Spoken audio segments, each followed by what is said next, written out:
So I'd like to show you some rotator cuff exercises. You can do these at home, and actually I do them in bed. If I can't sleep at night, I'm lying in bed.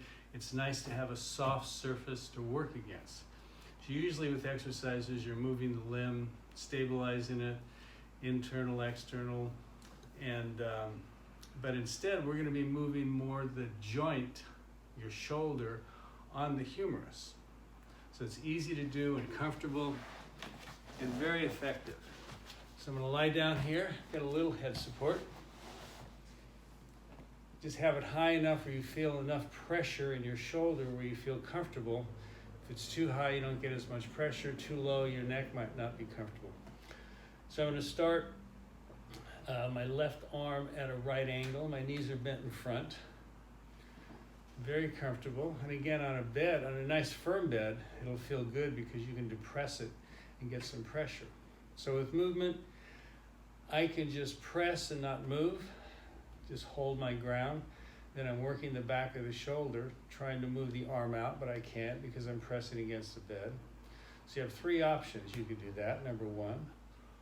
Or when you press, I can push myself away from the arm. So again, the arm is stable, and I'm moving the shoulder joint on the arm. You can see that I'm rolling back here. And the other way would be if I press and roll myself forward. And with my right hand, I'm actually going to put it on top of the shoulder, so I feel the top of the shoulder, the muscles are actually relaxed. So I'm always working underneath. And so I'm going to do this. I'm going to roll back and push and relax, and then I'll roll forward and push and relax.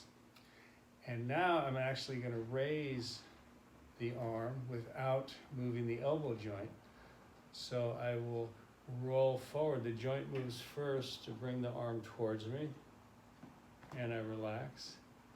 And then I lift the arm and I roll backwards. I can really feel the outside of that shoulder working.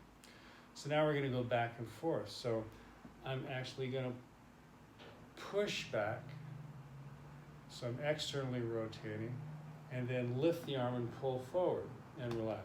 So I can just push and pull and push and pull, and I'm already exhausted. Actually, you get more work in the shoulder than if you were just moving weights, and there's much more chance of your arm slipping away and not being, and the shoulder moving in space. You're not getting a specific movement of the work of the rotator cuff. So now I'm going to do it with a straight arm. So I'll start with my palm up, and as I push, I can push away, and then I could pull forward and push and pull. Then I'll raise the arm. So I'll push away, then I'll raise the arm as I come forward. But I'm just rolling that joint. That joint is secure, can't hurt yourself. And now I'll do a neutral grip with the hand. So it's going to turn the head of the humerus in the socket. So I'll push away and pull, very small movement. Then I can even have an internal rotation with the palm down. It's easier if it's a little bit lower. Push away.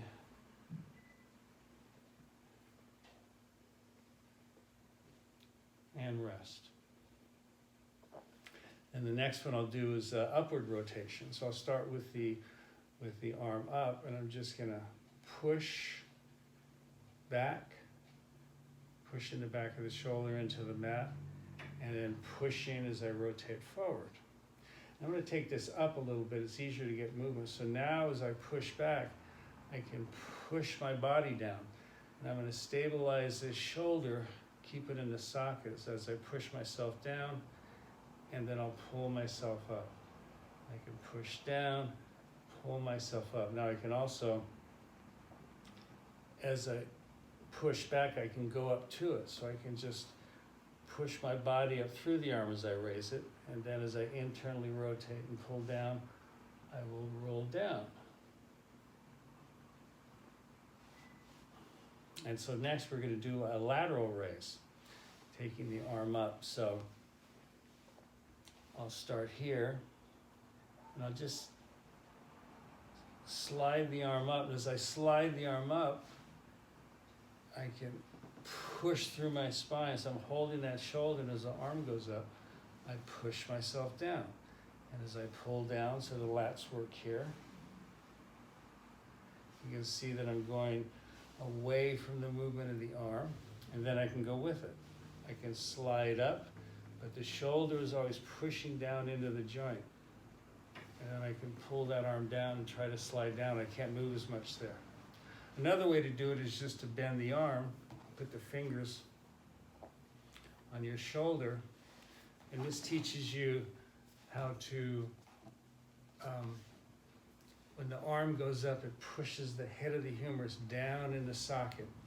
So with the shorter lever, it's just easier. I can't move it as far, but I can feel that movement. And there you are. Come up. When I move that arm around, I don't feel anything. I just feel the movement, but I feel no specificity. Just it's clean in the socket, so the ball is just rotating, and that's it.